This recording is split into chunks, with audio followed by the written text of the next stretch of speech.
Assalamualaikum warahmatullahi wabarakatuh. Sahabat seiman dan sahabat seislam, kisah cinta sahabat yang begitu besar kepada Nabi Muhammad adalah kisah cinta yang sangat luar biasa. Salah satu sahabat yang sangat mencintai Nabi, ia adalah pria berkulit hitam yang termasuk ke dalam orang-orang pertama memeluk agama Islam dan merupakan seorang muadzin tetap selama Rasulullah hidup. Kisah laki-laki berkulit hitam itu bernama Bilal bin Rabah, yaitu sahabat Rasulullah yang sangat dicintai Rasulullah dan mencintai Rasulullah. Ketika Rasulullah SAW telah wafat, Bilal bin Rabah tak sanggup lagi mengumandangkan azan. Bilal bin Rabah kemudian meminta izin kepada sahabat Abu Bakar As-Siddiq. "Wahai Khalifah, wahai Abu Bakar, aku minta izin." "Minta izin apa, wahai Bilal?" jawab Abu Bakar. "Izinkan aku untuk tidak lagi mengumandangkan azan."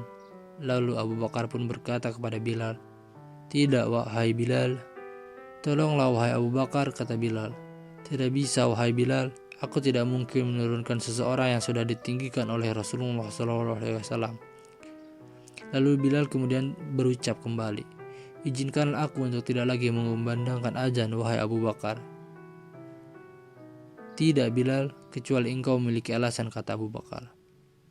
Maka Bilal pun meletakkan pandangannya ke arah menara dan ke arah makam Rasulullah, dan melihat ke arah menara lagi dan berkata kepada Abu Bakar, "Abu Bakar, setiap hari ketika masuk waktu salat, aku datang ke rumah Rasulullah dan aku katakan kepada Rasulullah, 'Ya Rasul, waktu salat.' Atau Rasulullah yang bergantian datang ke rumahku dan mengatakan, 'Bilal, waktu salat.' Dan kami pun bersama-sama menuju masjid.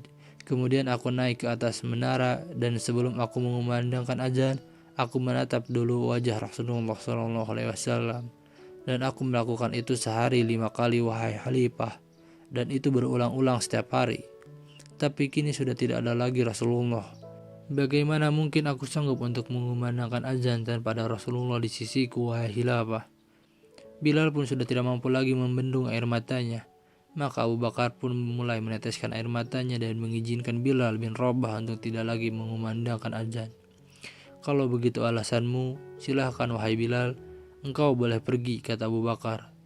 Dan Bilal pun pergi ke Syam karena tidak sanggup lagi untuk selalu di Madinah.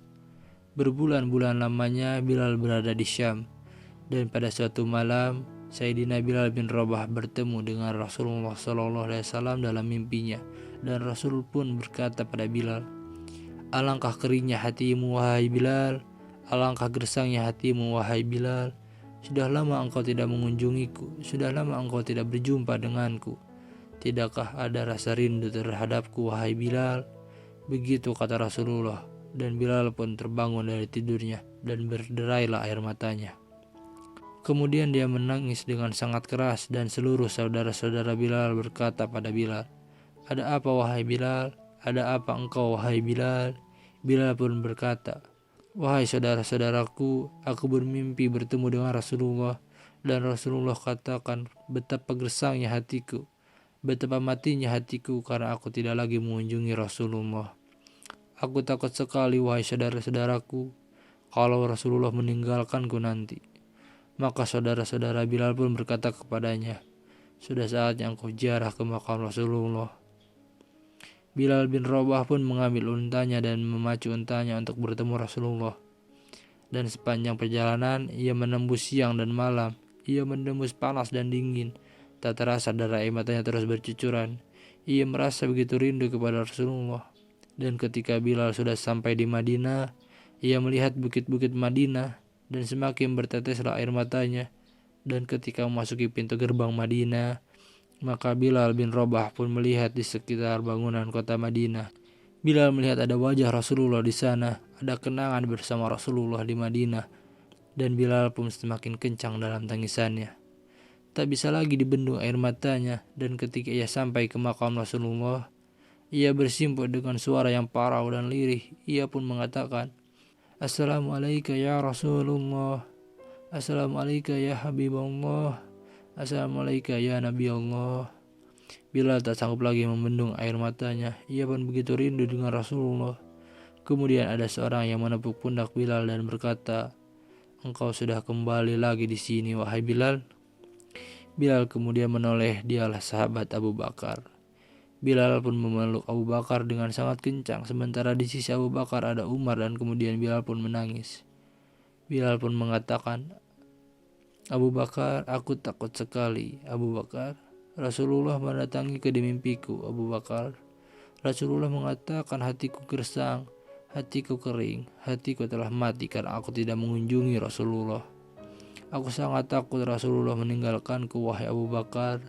Bilal pun terus menangis, hingga ia pun menyeka air matanya dan Abu Bakar pun mencoba menenangkannya. Abu Bakar pun mengatakan, Bilal, air mata yang turun karena rindu Rasulullah tidak akan pernah ditinggal oleh Rasulullah. Dan kau adalah orang yang tidak pernah ditinggal Rasulullah. Bilal pun kembali memeluk Abu Bakar As-Siddiq. Betapa rindu kepada Rasulullah, wahai Abu Bakar. Maka Abu Bakar pun berkata kepada Bilal, Bilal, kumandangkanlah azan lagi. Azanlah wahai Bilal. Bilal pun menjawab, tidak Abu Bakar, aku tidak akan sanggup lagi melakukan itu. Lalu datanglah dua anak kecil mendatangi Bilal. Mereka adalah Sayyidina Hasan dan Sayyidina Husain dan memeluk Bilal dan kemudian mengatakan, wahai kakek Bilal, kami cucu-cucu Rasulullah. Kumandangkan azan lagi wahai kakek Bilal. Betapa kami rindu mendengarkan suaramu wahai kakek Bilal. Bilal pun menatap wajah Hasan yang sangat mirip dengan Rasulullah dan menatap Husain yang sangat mirip dengan Rasulullah. Bilal pun memeluk keduanya dan dari aroma keduanya tercium wangi Rasulullah. Dan pada akhirnya Bilal pun mengatakan, baik, aku akan mengumandangkan azan. Semua orang pun sudah berkumpul di dalam masjid untuk bersama-sama melakukan salat berjamaah dan untuk mendengarkan azan dari Bilal bin Rabah. Laki-laki berkulit hitam ini pun mulai memecah barisan dan orang-orang melihat Bilal mulai meneteskan air mata mereka karena biasanya di sisi Bilal selalu ada Rasulullah. Bilal mulai berjalan dengan air matanya mulai menetes, kemudian ia mulai naik ke atas menara. Bilal mencoba melihat pandangannya ke bawah karena biasanya sebelum mengumandangkan azan ada wajah Rasulullah di sana, tapi ia tidak melihat Rasulullah. Ia pun kemudian mengumandangkan azan, maka bahunya pun bergoncang. Ia tidak kuat sebenarnya. Ia pun mulai mengucapkan, Allahu Akbar, Allahu Akbar, dengan suara yang gemetar. Lalu apa yang terjadi? Seluruh orang yang berada di dalam masjid pun bergemuruh tangisan mereka. Mereka merasa rindu dengan Rasulullah SAW. Suara Bilal mengingatkan mereka kepada Rasulullah SAW. Lalu Bilal pun kembali melanjutkan azannya. Allahu Akbar, Allahu Akbar. Dan seluruh ibu-ibu yang ada di kota Madinah datang berbondong-bondong menuju masjid dan mengatakan, apakah Rasulullah hidup kembali? Apakah Rasulullah datang kembali? Apakah Rasulullah dibangkitkan kembali? Suara azan Bilal mengingatkan mereka kepada Rasulullah SAW. Orang-orang mengatakan, tidak, Rasulullah tidak hidup kembali. Rasulullah tidak dibangkitkan lagi. Rasulullah sudah wafat. Ini hanya suara Bilal saja. Orang-orang yang ada di masjid kembali menangis. Dan Bilal pun kembali melanjutkan azannya sampai pada kalimat Asyhadu anna Muhammadar Rasulullah. Dan Bilal pun jatuh pingsan. Bilal tidak kuat untuk mengucapkan nama Nabi Muhammad SAW. Dan ketika Bilal tersadar dari pingsannya, ia pun mengatakan, lanjutkan azannya, aku tidak mampu. Lanjutkan azan, aku tidak bisa, kata Bilal. Kisah kerinduan Bilal ini mendatangkan pelajaran yang luar biasa untuk kita semua, bahwa Rasulullah SAW pernah mengatakan kepada seluruh sahabat-sahabatnya, aku merindukan saudara-saudaraku. Para sahabat pun mengatakan, maksudmu apa wahai Rasulullah? Rasulullah pun berkata, kalian adalah sahabat-sahabatku, tapi aku merindukan saudara-saudaraku. Para sahabat pun bertanya, siapa mereka wahai Rasulullah? Rasulullah pun bersabda, mereka adalah orang-orang yang tidak pernah melihatku, tidak pernah melihat wajahku, tapi mereka beriman kepadaku. Mereka patuh dan mereka mengikuti semua perkataan dan perbuatan. Dan aku rindu untuk bertemu mereka. Aku rindu untuk bertemu dengannya. Siapa itu? Siapa yang dirindukan Rasulullah? Kita. Iya kita. Kitalah yang ditunggu oleh Rasulullah SAW. Kita ditunggu di telaga Rasulullah. Ketika Rasulullah begitu merindukan kita, lalu bagaimana dengan kita? Bagaimana dengan lisan ini? Bagaimana perkataan dan perbuatan ini? Apakah mengikuti perkataan dan perbuatan Rasulullah? Wahai Rasulullah, saksikanlah kami ini adalah hamba-hamba Allah, umatmu yang merindukan perjumpaan di telagamu, wahai Rasulullah. Inilah rindu kami wahai Rasulullah. Masya Allah, itu tadi adalah cuplikan dan kerinduan Bilal bin Rabah kepada baginda Rasulullah yang sangat begitu besar. Semoga salawat dan salam dapat selalu tercurah kepada Nabi Muhammad serta sahabatnya, keluarganya, para tabi'in dan tabi'at, dan semoga Allah Azza wa Jalla mengumpulkan kita kelak bersama Nabi Muhammad SAW di dalam surganya Allah. Amin ya Allah ya Rabbal Alamin.